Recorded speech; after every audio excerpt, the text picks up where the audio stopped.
Hello everyone, welcome to Personal Tutor. This is me Priyanshi and today we are going to do Chapter 1 Environment, Grade 7 Geography.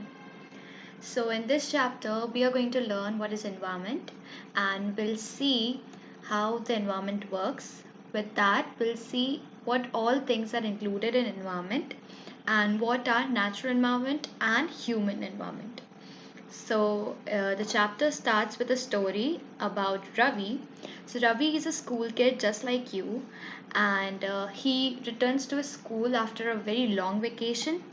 और school जैसे ही वो आते हैं वैसे ही school आके रवि अपने स्कूल के पास में he sees the playground next to the school and he founds out that जो playground उसके स्कूल के पास में था it was dug up means वो पूरी तरह से खुद चुका था। अब जैसा पहला उनको प्लेग्राउंड वहाँ पर देखने को मिलता था वैसा प्लेग्राउंड अब वहाँ नहीं था।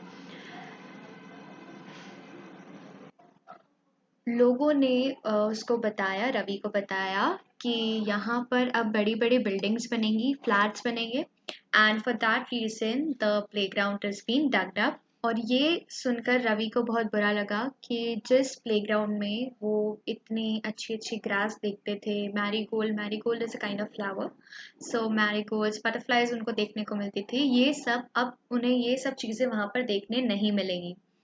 So when they were standing in the school assembly, तो जब हम भी असेंबली में जाते हैं तो एट टाइम्स हमारे जो प्रिंसिपल सर है वो एड्रेस करते हैं सभी बच्चों को। सो द सेम टाइम जो रवि के स्कूल के प्रिंसिपल थे उन्होंने भी ऑब्जर्व किया कि सभी बच्चे जो हैं उनमें से किसी का भी मूड अच्छा नहीं दिख रहा है बिकॉज ऑफ द एनवायरनमेंट और the playground near to their school जो कि अब खुद चुका था for making this buildings. So he said that see how our environment is changing. उनका मीनिंग था कि देखो किस तरह से अब हमारा एनवायरनमेंट चेंज हो रहा है। और ये बात सुनकर रवि को लगा कि एनवायरनमेंट होता क्या है। तब रवि ने क्या करा, रवि ने अपनी क्लास में जाकर अपनी टीचर से पूछा कि ma'am what is environment. His teacher replied कि आपके आसपास whatever you see in your surrounding मतलब आपके आसपास जो कुछ भी है everything is environment। तब रवि ने बोला कि जो हमारी स्कूल की बिल्डिंग है, यहाँ जो टेबल्स हैं, चेयर्स हैं, यहाँ जितने भी हमारे क्लासमेट्स हैं, जो हमारे स्ट्रीट्स हैं, क्या वो सब एनवायरनमेंट का पार्ट है। तब उनकी मैम बोलती हैं yes exactly everything is a part of environment. So from here we'll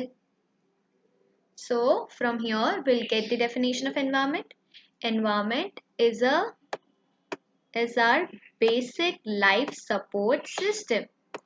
मतलब जो हमारी लाइफ है, जो हम जहाँ पर जीते हैं, जहाँ पर रहते हैं, वो सारे सिस्टम को सपोर्ट कौन करता है? एनवायरमेंट। एनवायरमेंट से ही हमें हवा मिलती है, पानी मिलता है, फूड मिलता है और हमारा घर बनाने के लिए लैंड मिलता है। यानी हमारे आसपास जो ट्रीज होते हैं वो हमें एयर प्रोवाइड करते हैं। उसी के साथ में हमें अगर वाटर चाहिए होता है तो हम क्या करते हैं, घर के अंदर जाते हैं और घर में ही या तो रेफ्रिजरेटर से या हमारे आरओ को यूज करके हम वाटर ले लेते हैं।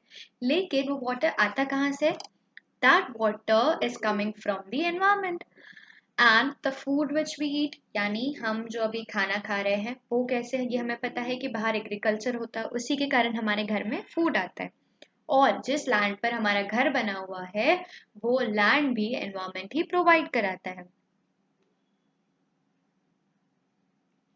अब ये बात सुनकर जब उनके टीचर ने बोला कि आपके आसपास जितनी भी चीजें वो सब एनवायरनमेंट में आती है, तब रवि ने बोला कि मतलब हमारे आसपास जो भी चीजें वो सब एनवायरनमेंट में आती है। तब उनकी टीचर बोलती है हाँ सब कुछ आती है, लेकिन there are some objects which are created by nature itself and some are made by humans.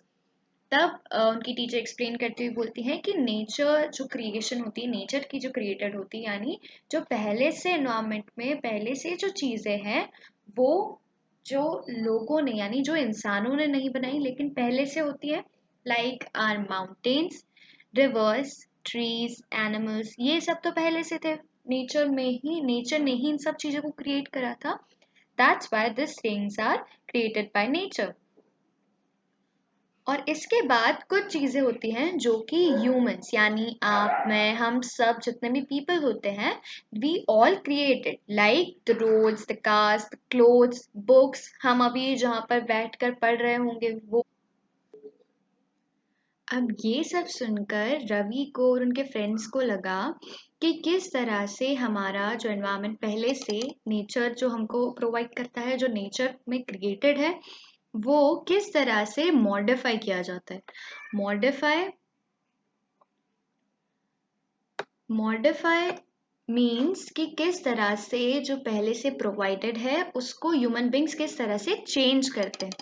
तो नेचुरल एनवायरनमेंट को ह्यूमन बींग्स कैसे चेंज करते हैं कि अभी हमने देखा था that nature provides us air we breathe, लेकिन वहीं पर जो कार का फ्यूम्स होता है कार के फ्यूम्स यानी जो भी उससे हमने देखा है ना कार में से धुआं निकलता है बहुत बार।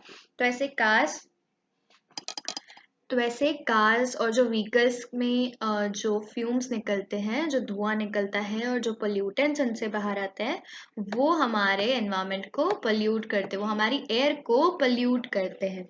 उसी के साथ में वाटर तो हमें नेचर से मिलता है लेकिन उस वाटर को जो ह्यूमन बींग्स है they collected into a pot यानी हमारे घर में मटके होते हैं तो स्पॉट्स में उन हमारा जो हमारे घर में जो वाटर बॉटल्स होती हैं उसमें रखकर हम उसे स्टोर करते हैं रेफ्रिजरेटर्स में। तो ऐसे हम वाटर को कलेक्ट करते हैं। विद दैट हमको फूड तो एनवायरनमेंट से मिलता है नेचुरल एनवायरनमेंट से मिलता है लेकिन उस फूड को हम वेसल्स में कलेक्ट करते हैं। और वैसे ही ये जो लैंड्स होते हैं जो हमें रहने के लिए मिलते हैं इस लैंड पर हम फैक्ट्रीज बनाते हैं। यानी लैंड तो हमें किसने दिया नेचर ने दिया लेकिन ये जो इस पे फैक्ट्रीज बनी हमारे घर बने ये सब कहाँ से आए these all are human made. तो ऐसे करके वो जो टीचर होती है वो दोनों को सब बच्चों को ये डिफरेंस बताती है दोनों के बीच में natural created environment and human created environment.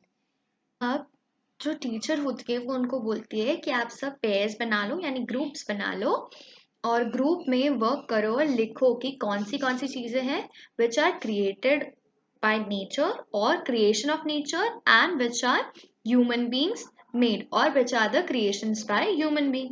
तो रवि परमजीत जैसी Mustafa Asha they all were so excited to make this list.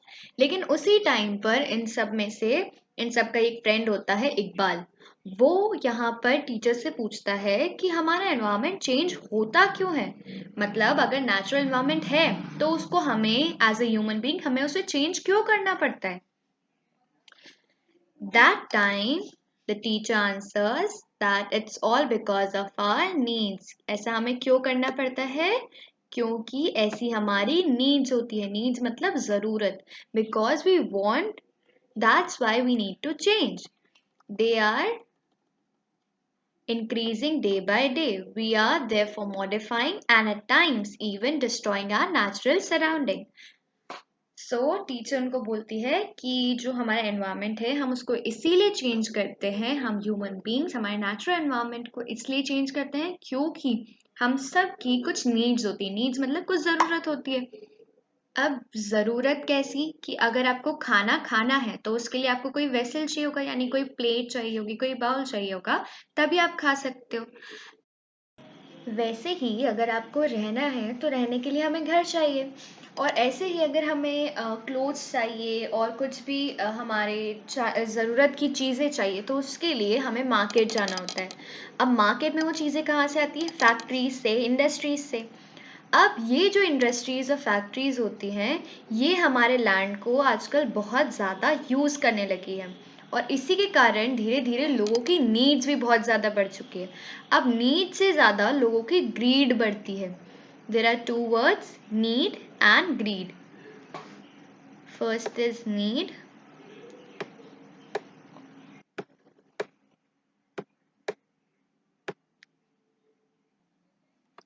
And second is greed. So need मतलब ज़रूरत और ग्रीड मतलब लालच और डिज़ायर फॉर समथिंग मोर। यानी नीड मतलब तो हमें जितना चाहिए और ग्रीड मतलब जितना चाहिए उससे ज़्यादा हमें और मिले तो उसको हम बोलेंगे greed. So this is difference between need and greed. तो पहले लोगों को नीड होती थी, that's why they use to modify, लेकिन आजकल people are becoming more greedy and that's why they are modifying the nature. So the teacher answers by saying that the need of people are increasing day by day, यानी धीरे धीरे लोगों की need बढ़ती जा रही है, and due to this there are modifying the nature, यानी नेचर को चेंज कर रहे हैं और उसी के साथ इवन डिस्ट्रॉइंग समटाइम्स, यानी जो अपनी सराउंडिंग है उसको एट टाइम्स वो डिस्ट्रॉय कर रहे हैं। Why? Because of their greed. So this is what the teacher replies. अभी तक जो हमने पढ़ा उससे हमें क्या समझ में आया कि environment क्या होता है? So environment is that place, people, things and nature that surrounds any living organism is called environment. यानी एनवायरमेंट का मतलब क्या हुआ कि कोई भी जगह या कोई भी इंसान, एनीथिंग और एनी नेचर और द नेचर जो कि एक लिविंग ऑर्गेनिज्म के आसपास होता है उसको हम बोलते हैं एनवायरमेंट। यानी जैसे हम हैं, जैसे आप हो, तो आपके आसपास जितने भी लोग हैं, जितनी भी जगह है, कोई भी चीज है और पूरा जो नेचर है, that all makes the environment. So this is how you will define environment. Now this environment is consisted of two things, natural and human made phenomena.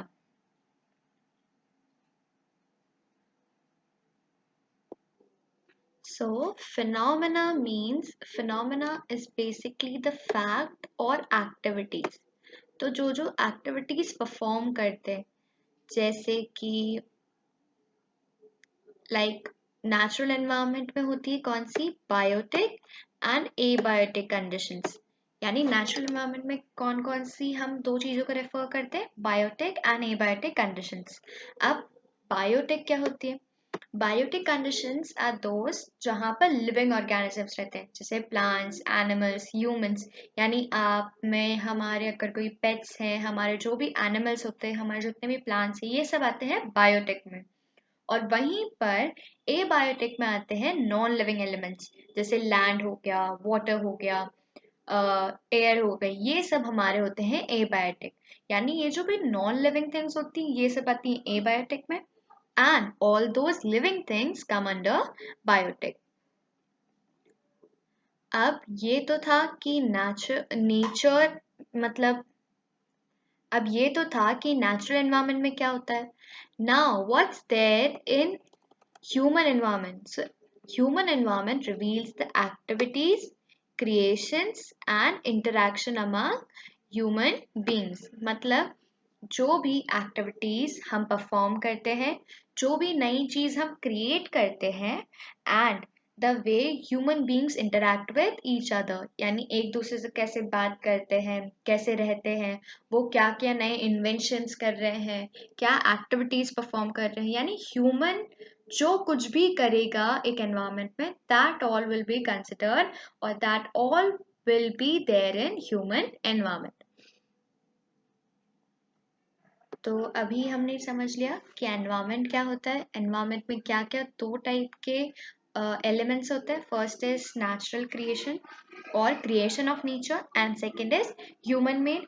अब वहीं पर हम एक एक कर कर दोनों के बारे में थोड़ा सा अच्छे से पढ़ेंगे। अभी हमने दोनों में थोड़ा थोड़ा बेसिक आइडिया देख लिया है कि क्रिएशन ऑफ नेचर में क्या आता है, बायोटिक एंड एबायोटिक, और वहीं पर ह्यूमन मेड में क्या क्या आता है, उनके एक्टिविटीज, उनके क्रिएशंस, उनके इंटरैक्शंस, उनके इन्वेंशंस, ये सारी चीजें आती है ह्यूमन एनवायरनमेंट में। तो अब हम पहले पढ़ेंगे नेचुरल एनवायरनमेंट के बारे में। सो जो हमारा लैंड है, वाटर है, एयर है, प्लांट्स, एनिमल्स, ये सब आते हैं हमारे नेचुरल एनवायरनमेंट में। यानी जो कुछ भी डायरेक्टली नेचर से हमको मिलता है, that all comes under natural environment. यानी land, water, air, plants, animals, ये सब आते हैं हमारे नेचुरल एनवायरनमेंट में।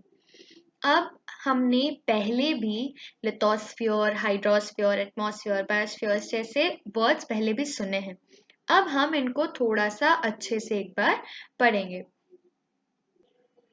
So, firstly, we are going to see what is lithosphere. So, lithosphere is the solid crust. Crust होता है जो अर्थ की आउटर मोस्ट लेयर होती है. हमारी अर्थ की 3 लेयर्स होती है, which are crust, mantle and core. Earth की 3 लेयर्स होती है. First is crust, second is mantle and third is core. So ये जो आउटर मोस्ट लेयर होती है, ये वाली, ये आउटर मोस्ट जो लेयर होती है अर्थ की, और दी hard top layer. Alright, so you can call it crust or the hard top layer of earth is known as lithosphere. So what is lithosphere? Lithosphere is the solid crust or the hard top layer of the earth. Now this lithosphere is made up of rocks, minerals and covered by a thin layer of soil. यानी यहाँ पे lithosphere में होता क्या क्या है? Lithosphere में बहुत सारे रॉक्स होते हैं, बहुत सारे मिनरल्स होते हैं और कुछ सॉइल होती है. जैसे हमको पता है हम लैंड पर जहाँ पर हम रहते हैं वहां पर क्या क्या होता है. मतलब जैसे हमारे जो घर होते हैं, हम जहाँ रहते हैं, वो कहाँ पर होते हैं? वो सब होते हैं इस टॉप लेयर पर. ये अर्थ की टॉप मोस्ट लेयर है, तो इस लेयर पर ही सब कुछ होता है. अब ये जो लेयर है, यहाँ पर ही हमारे घर भी होते हैं, हम सब कुछ रहते भी यहीं पर है. तो हमें पता है ना, हमारे आसपास अगर हम देखते हैं तो क्या होता है, यहाँ पर रॉक्स होते हैं, हमें बहुत सारे मिनरल्स मिल जाते हैं. हमें ये जो हमारा लैंड है, ये कैसे बहुत ही थिन लेयर ऑफ सॉइल का भी बना हुआ होता है. तो this is what all consist in the lithosphere. और ये जो लिथोस्फीयर है या ये जो आउटर मोस्ट लेयर है, ये जो लिथोस्फीयर है, ये बहुत ही इरेगुलर शेप का होता है. इरेगुलर यानी एक जैसा ना होना. यानी ये एक जैसा हुआ, और अगर हम इसको थोड़ा सा ऐसे ऐसे ऐसे ऐसे कर दे तो ये क्या हो गया? ये इरेगुलर शेप हो गया, यानी एक जैसा नहीं है. और यहाँ पर बहुत अलग अलग टाइप के लैंड फॉर्म्स हैं. लैंड फॉर्म्स यानी अलग अलग टाइप के लैंड के बहुत सारे अलग अलग टाइप है. लैंड हमको पता है, और फॉर्म्स होता है टाइप्स. यानी जो लैंड है उसके बहुत सारे अलग अलग टाइप्स हैं. अब वो टाइप्स कौन कौन से हैं? जैसे माउंटेन्स हैं, प्लेट्यूज है, प्लेन्स हैं, वैलीज हैं, ये सब आते हैं हमारे लिथोस्फीयर के जो लैंड फॉर्म्स हैं उनके अंदर. अब माउंटेन्स क्या होते हैं? माउंटेन्स तो हमें पता है, हम सब ने देखे हैं. ऐसे ऐसे माउंटेन्स होते हैं. हमने सबसे मोस्ट कॉमन माउंट एवरेस्ट का नाम सुना है. तो ये सब होते हैं जो ऐसे बहुत सारे ऊंचे ऊंचे लैंड्स, ऐसे बहुत सारे ऊंचे ऊंचे एरियाज होते हैं, इस तरह से अपलिफ्टेड एरियाज होते हैं, उनको हम बोलते हैं माउंटेन्स. वहीं पर प्लेट्यूज क्या होते हैं?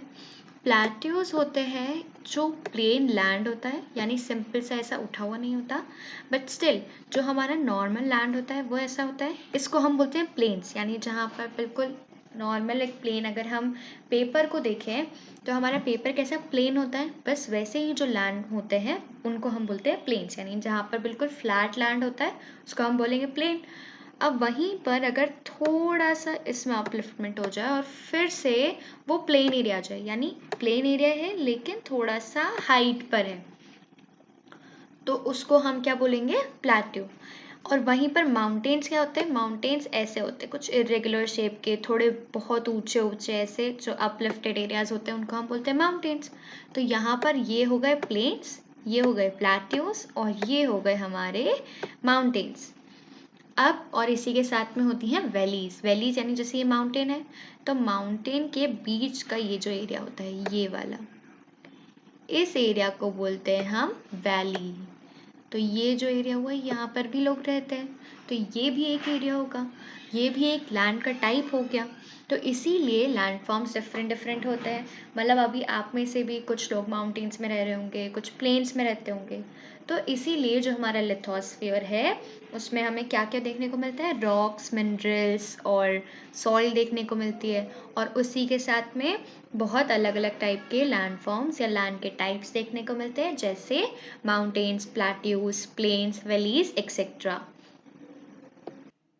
अब ये जो इतने डिफरेंट डिफरेंट टाइप के जो लैंड फॉर्म्स होते हैं, ये लैंड फॉर्म्स हमें कुछ कुछ कॉन्टिनेंट्स के ऊपर, अब हमें पता है हमारा जो वर्ल्ड है, जो हमारा वर्ल्ड है, जो हमारी अर्थ है, उस पे 7 कॉन्टिनेंट्स है। कितने कॉन्टिनेंट्स है? 7 कॉन्टिनेंट्स, यानी जो बड़े बड़े लैंड मास होते हैं, बहुत बड़े बड़े, तो उनको हम बोलते हैं कॉन्टिनेंट्स। तो हमारे पास 7 कॉन्टिनेंट्स हैं।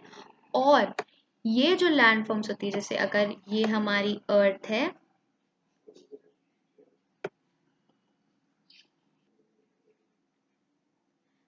मतलब जैसे अगर ये हमारी अर्थ है, सो इस अर्थ पर 7 कॉन्टिनेंट्स है, ऐसे अलग अलग। अब कुछ लैंड फॉर्म्स जो होते हैं, जो मतलब कुछ लैंड के टाइप्स होते हैं, वो कुछ लैंड फॉर्म्स अलग अलग इन कॉन्टिनेंट्स पर होते हैं, जैसे कहीं पर माउंटेन्स हैं, कहीं पर प्लेन्स हैं, कहीं पर ऐसे प्लेट्यूज हैं। तो ऐसे अलग अलग लैंड फॉर्म्स इन कॉन्टिनेंट्स पर होते हैं। और वहीं उन्हीं के साथ, मतलब कॉन्टिनेंट्स के साथ साथ, ये लैंड फॉर्म्स ओशन फ्लोर पर भी हो सकते हैं। ओशंस हमें पता है, यानी जो बड़ी बड़ी वाटर बॉडीज होती हैं, हम उनको क्या बोलते हैं? ओशंस। तो हमारी जो अर्थ है, उसमें ये जो भी एरिया जहां पर लैंड से ज्यादा क्या है? पानी है, यानी ये पूरा ये सारा एरिया ओशन वाला एरिया है। तो इन ओशन के जो फ्लोर होते हैं, यानी ऐसा तो नहीं ना कि ओशन में पानी होता है तो नीचे लैंड बिल्कुल भी नहीं होता, लैंड वहां पर भी होता है। मतलब जैसे हम कभी किसी सी के पास गए या किसी रिवर के पास ही गए, तो हम जब उसमें हम अपनी फीट अंदर डालते हैं, तब हमें नीचे थोड़ा सा फ्लोर फील होता है, यानी नीचे की ओर लैंड होता है। वैसे ही ओशंस में भी नीचे की तरफ फ्लोर होता है। तो ये जो लैंड फॉर्म्स हैं, ये उस ओशन फ्लोर के नीचे भी होती है, यानी ये जो लैंड फॉर्म्स हैं, ये उस ओशन के नीचे जो लैंड होता है, वहां पर भी होती है। मतलब यहाँ पर भी प्लेन्स हो सकते हैं, यहाँ पर भी ऐसे छोटे छोटे माउंटेन्स हो सकते हैं, यहाँ पर भी प्लेट्यूज हो सकते हैं। ऐसे different kind of land forms हमें कुछ हमारी अर्थ के ऊपर भी मिल सकते हैं, मतलब हमारे कुछ कॉन्टिनेंट से मिल सकते हैं, और कुछ हमारे ओशन के नीचे जो ओशन फ्लोर होता है, वहां पर भी मिल सकते हैं। अब जो हमारा लिथोस्फियर होता है, this is the domain. Domain means provider, या फिर जहां से हमको क्या क्या मिलता है? हमारे फॉरेस्ट, ग्रास लैंड्स, जो लैंड है एग्रीकल्चर के लिए, ये सारी चीजें हमें कहाँ से मिलती है? लिथोस्फियर से। यानी लिथोस्फियर हमें कितना कुछ प्रोवाइड कराता है? जो भी हमारा लैंड है, इस लैंड पर जो हमारा ग्रेजिंग एरिया, यानी जहाँ पर गायों को चराया जाता है, ऐसा जो भी एरिया है, वो हमें कहाँ से मिलता है? लिथोस्फियर से।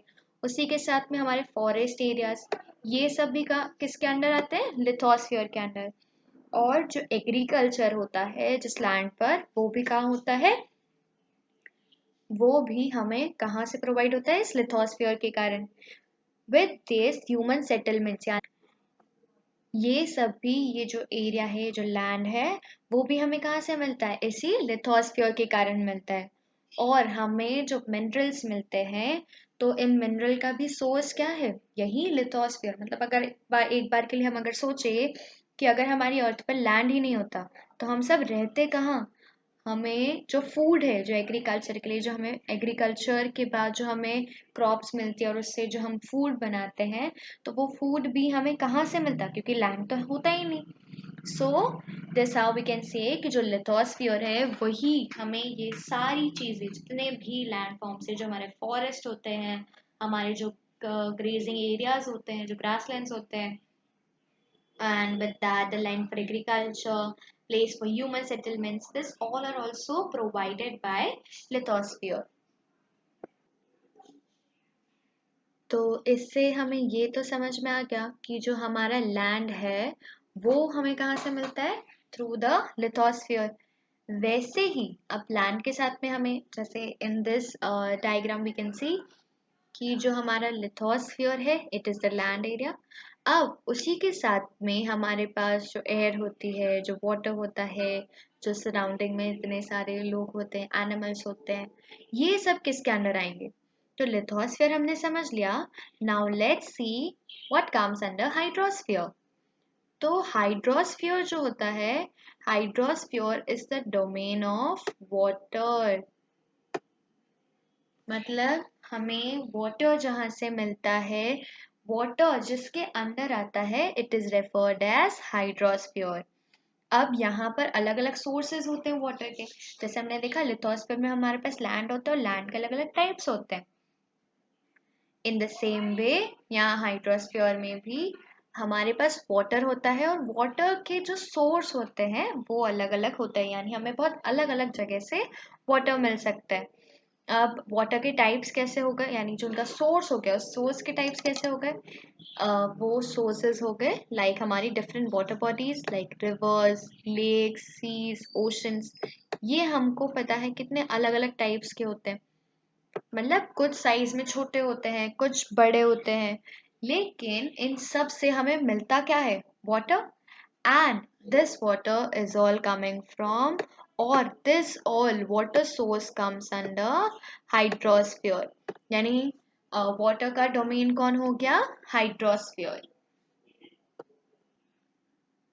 So there can be different forms or different water bodies or sources of water. जैसे हमने देख लिया अभी rivers, lakes, seas and oceans. अब इनमें अगर हम डिफरेंसेस देखें तो जो रिवर्स होते हैं they are basically long and narrow. मतलब ऐसा नॉर्मल एरिया होता है, लॉन्ग होता है मतलब बहुत लंबा एरिया होता है, यानी बहुत दूर तक जाती है।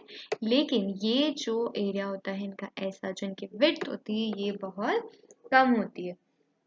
तो ये जो रिवर्स होती हैं दे गो इनटू द सी, यानी ये यहाँ से जाती हैं कहाँ? सी में। वहीं पर जो लेक्स होते हैं, lakes are mostly surrounded by land. This is any land. So इस लैंड पर जो भी एक वाटर बॉडी होगी उसको हम बोलते हैं लेक्स। मतलब आसपास में क्या होता है? मोस्टली लैंड होता है और ये जैसे एक जगह पर रहती है। लेकिन जो रिवर्स होती है they keep on flowing. Or then comes seas and oceans. So seas are smaller water bodies than oceans, यानी ये छोटी होती हैं, और वहीं पर जो oceans होते हैं वो बड़ी बड़ी वाटर बॉडीज होती हैं। जैसे हमें पता है हमारी जो अर्थ होती है उस पर हमें कितने सारे ओशंस देखे हैं? There are 5 major oceans. वहीं पर यहाँ पर सीज जो होती हैं, ये सीज जो होती है ओशन से साइज में छोटी होती है। और जो रिवर होती है that is less deeper than seize.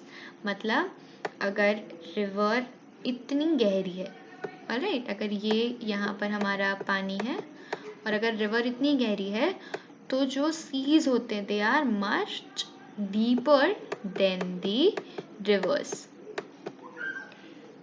Alright, so these are different water bodies. Alright, so अभी तक हमने दो चीज़ों के बारे में समझ लिया in the natural environment, which is lithosphere and hydrosphere. Now we'll see the third part, which is atmosphere. Atmosphere word के across हम सबसे ज़्यादा आते हैं। अब हम देखेंगे कि एटमॉस्फेयर का मतलब क्या होता है, एटमॉस्फेयर में क्या क्या आता है। So atmosphere is a thin layer of air that surrounds the earth. यानी अर्थ के आसपास, अर्थ के अराउंड एक थिन लेयर होती है। थिन यानी पतली सी लेयर होती है of what? Is a thin layer of air. यानी हमारे आसपास क्या होती है? एयर होती है। तो ये एयर किसके अंदर आती है? This air comes under atmosphere. अब ये एटमॉस्फेयर ऐसी कैसे रहती है? मतलब अर्थ के अराउंड कैसे रहती है? मतलब अगर इस पर कुछ ऐसी चीज ना हो, या ऐसी क्या चीज है जो इस एटमॉस्फेयर को, इस एयर को अर्थ के अराउंड रखती है? क्योंकि अगर कोई ऐसी चीज नहीं, क्योंकि अगर एक ऐसी चीज नहीं होगी, मतलब कोई चीज इसे होल्ड करने के लिए नहीं होगी, तो क्या होगा? ये जो एटमॉस्फेयर में जो एयर होगी वो कहीं भी जा सकती है। तो वो चीज जो इस एटमॉस्फेयर को होल्ड करके रखती है around our earth is the gravitational force. अब ये gravitational force क्या होता है? So gravitational force, first we'll see what's the meaning of force. Force मतलब कोई भी push या pull. यानी अगर हमारे पास if we have a box, अब अगर आपको कोई बोले कि आपको उस बॉक्स को यहाँ से उठाकर दूसरे रूम में लेकर जाना है, so what we do is we apply the force, यानी हम उसको पुश करते हैं और उसको ऐसे धक्का देकर हम एक जगह से दूसरी जगह ले जाते हैं। और ऐसा ही क्या होता है अगर हम टग ऑफ वॉर खेलते हैं, उसमें क्या होता है हम दोनों साइड से रस्सी को जो हमारी रोप होती है उसको दोनों साइड से खींचते हैं, तो वहीं पर एक जना पुश कर रहा है तो दूसरा जना उसको पुल भी कर रहा है, मतलब खींच रहा है अपनी तरफ। तो force is basically that push और पुल। और वहीं पर ग्रेविटी क्या होती है? Gravity basically means gravity is that attraction force जो किसी भी चीज को अपने पास होल्ड करके रखती है। यानी अगर हम किसी चीज को ऐसे ऊपर से, हमें जैसे पता है कि अगर हम बॉल को ऊपर फेंकेंगे तो बॉल वापस नीचे आएगी। अब वो बॉल नीचे क्यों आएगी?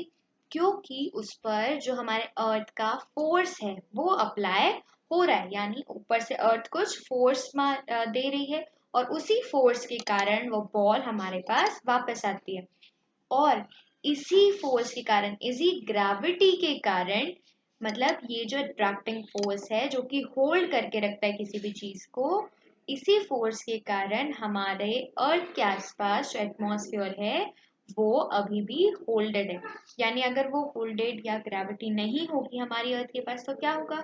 हमारे पास एटमॉस्फेयर होगा ही नहीं, और एटमॉस्फेयर नहीं होगा तो हमारे आसपास क्या नहीं होगा? हमारे आसपास एयर नहीं होगी। तो जो चीज हमारे एटमॉस्फेयर को सराउंड करके रखी है वो है तो जो चीज हमारे अर्थ के आसपास है that is known as atmosphere, and the earth is able to hold this atmosphere because of gravitational force. Now ये जो एटमॉस्फेयर है ये हमें कहाँ पर हेल्प करता है? ये हमें हेल्प करता है, इट प्रोटेक्ट्स अस, यानी हमें बचाता है, it protects us from the harmful rays and scorching heat of the sun.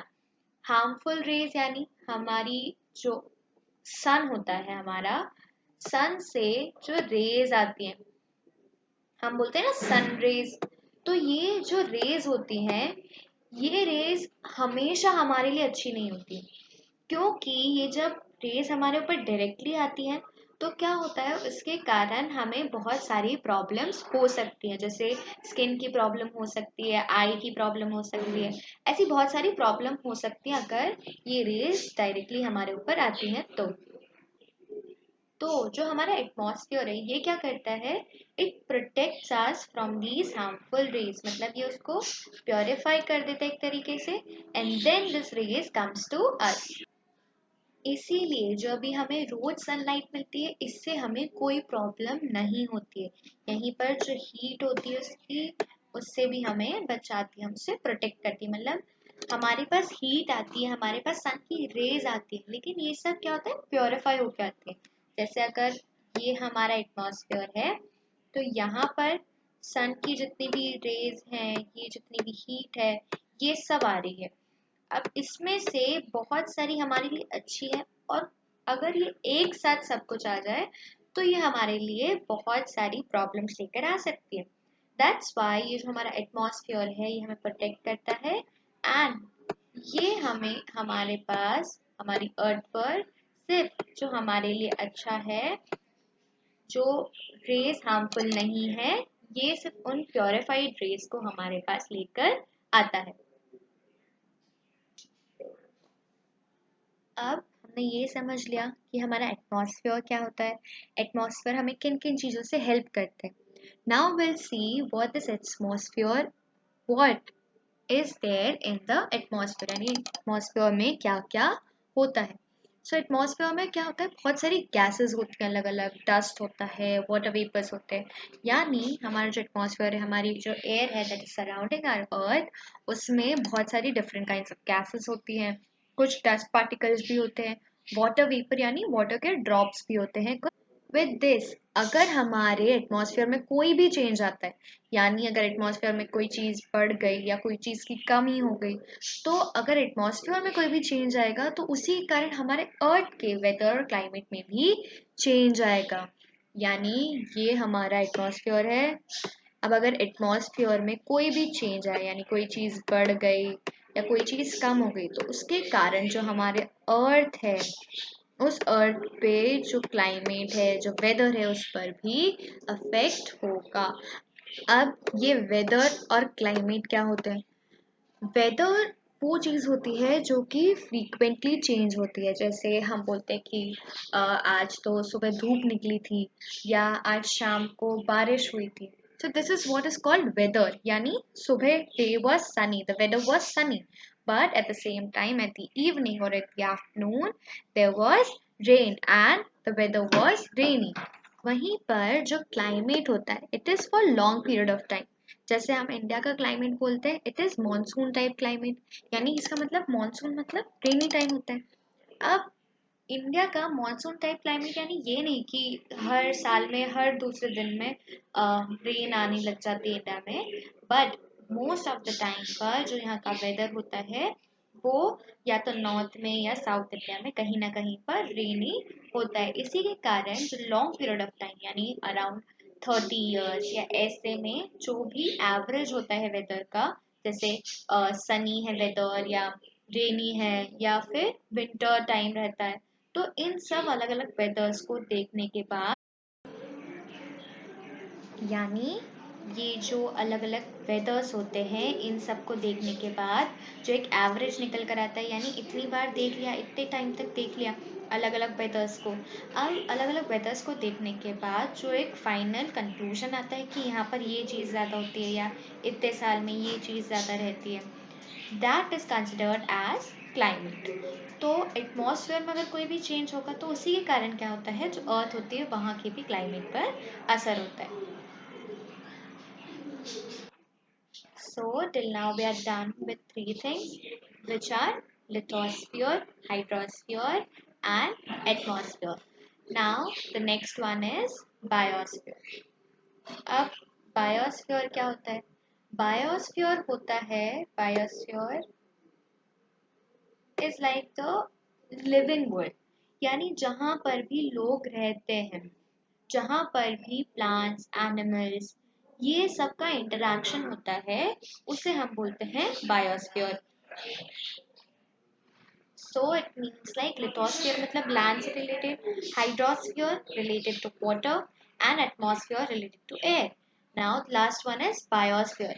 So it is a zone where land, water and air interact with each other to support life. So biosphere के अंदर कौन कौन आता है? Plants and animals.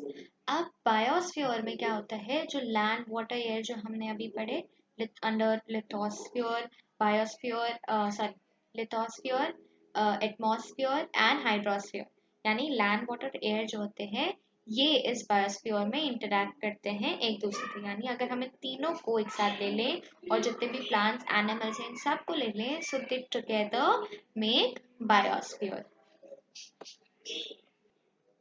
Okay, so now we'll see what is an ecosystem. So, ecosystem के बारे में बताने से पहले, there's again a story where Ravi and some of his classmates were attending a NCC camp. तो वो कैंप में क्या होता है कि जो जैसी होती है, उनकी एक फ्रेंड होती है, वो बाहर एकदम से रेन देखती है and suddenly she starts saying what a heavy downpour. Downpour मतलब सडन रेन, यानी एकदम से बारिश आने लग गई। तो उसको देखकर जो जैसी होती है वो बोलती है कि कितनी तेज बारिश आ रही है, और ये बारिश देखकर she remembers her home town in Kerala. Kerala कहाँ पर है? इंडिया के साउथ में एक स्टेट है केरला, तो उसको उसकी याद आ जाती है। And then she continues by saying कि आप से अगर आप केरला आओगे, then you guys can also see there are water droplets all around. He means pores and pores and pores means there's water all around on the green fields. मतलब जहाँ पर जो भी grass होती है, जो trees होते हैं, और जो कोकोनट के प्लांटेशंस मतलब ऐसा एग्रीकल्चर जहाँ पर एक ही टाइप के जो भी प्लांट या क्रॉप या जो भी प्लांट या क्रॉप होता है वो एक ही टाइप का, जैसे कोकोनट प्लांटेशन, तो यहाँ पर जो एग्रीकल्चर होता है उसमें सिर्फ कोकोनट के ही जितने भी ट्रीज होते हैं वही लगते हैं। एंड फिर जब जैसे ही ये सारी बात करते हैं उसी टाइम उनके एक और फ्रेंड होता है हीरा।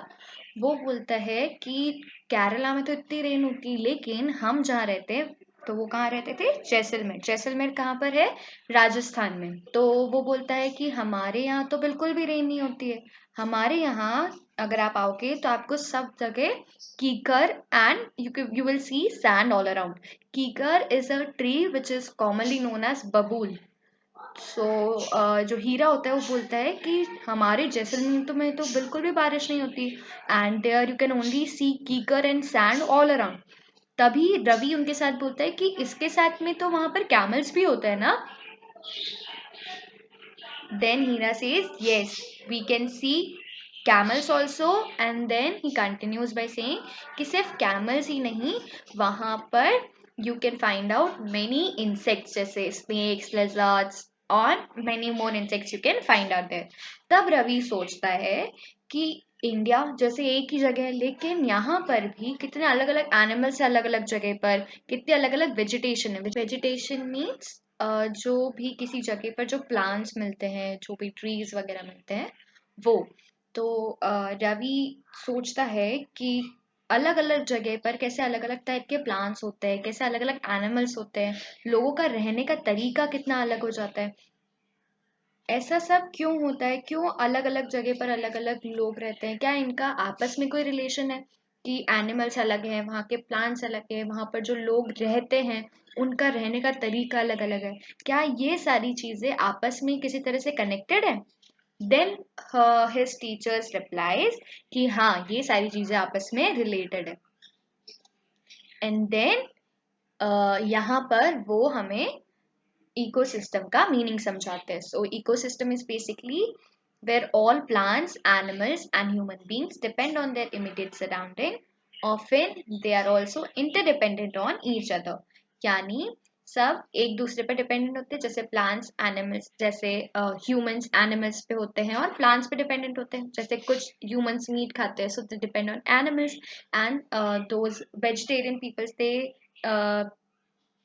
दे are dependent on plant materials. जैसे उनके किसी प्लांट्स में से क्रॉप्स हो गई, कहीं पर रूट्स यूज कर ली, कहीं पर उनकी लीव्स यूज कर ली, तो they are dependent on each other. वहीं पर दे कैन बी इंटरडिपेंडेंट। तो प्लांट्स हैं they are dependent on humans कि अगर ह्यूमंस उनको वाटर नहीं देंगे, अगर सीड्स नहीं लगाएंगे तो प्लांट्स होंगे कैसे, और अगर प्लांट्स नहीं होंगे तो फिर ह्यूमन उन्हें कंज्यूम कैसे करेंगे। So they are interdependent and dependent on each other. And this relation between the living organism as well as the relation between the organisms and their surrounding form an ecosystem. तो ecosystem कैसे बनता है? Ecosystem is formed by the relation between the living organisms and the relation between the organisms and their surrounding. यानी हम जैसे रह रहे हैं वैसे अब हम किसी भी नेक्स्ट चीज पर, नेक्स्ट ऑर्गेनिज्म पर डिपेंडेंट होते हैं। तो जो आपस में सब लोगों का, सब चीजों का इंटरडिपेंडेंस और डिपेंडेंस है, दैट फॉर्म्स एन इकोसिस्टम। अब एक इकोसिस्टम में रेन, अब हम अगर इकोसिस्टम की एग्जांपल्स देखें तो इकोसिस्टम की एग्जांपल्स में रेन फॉरेस्ट आ सकता है, जो डिजर्ट है वो आ सकता है, माउंटेन्स, लेक्स, रिवर्स, पॉन्ड्स, मतलब हर छोटी से छोटी या हर बड़ी से बड़ी चीज is forming an ecosystem. Here we can see the definition for ecosystem. So what is it? Ecosystem, it is a system formed by the interaction of all living organisms with each other and with the physical and chemical factors of the environment in which they live, all linked by transfer of energy and materials. Means ecosystem क्या होता है? Ecosystem एक ऐसा system होता है जहां पर जो लिविंग ऑर्गेनिजम्स हैं वो सब एक दूसरे के साथ इंटरैक्ट करते हैं, यानी एक दूसरे के साथ में रहते हैं, and they are dependent on each other. और उसी के साथ में वो किस पे डिपेंड होते हैं, अपने आसपास में जो एनवायरनमेंट होता है जहाँ पर वो रहते हैं, वहाँ पर जितनी भी चीज़ें होती हैं उन सब के साथ उनके जो भी फिजिकल केमिकल फैक्टर्स होते हैं उन सब पे वो डिपेंडेंट होते हैं। And this dependency or this interaction is linked by transfer of energy and material. यानी इस interaction के कारण चीजें transfer भी होती हैं and sometimes things are taken also, energy is taken also and given also. So till here we have done what is ecosystem. Now we'll continue further from the next video.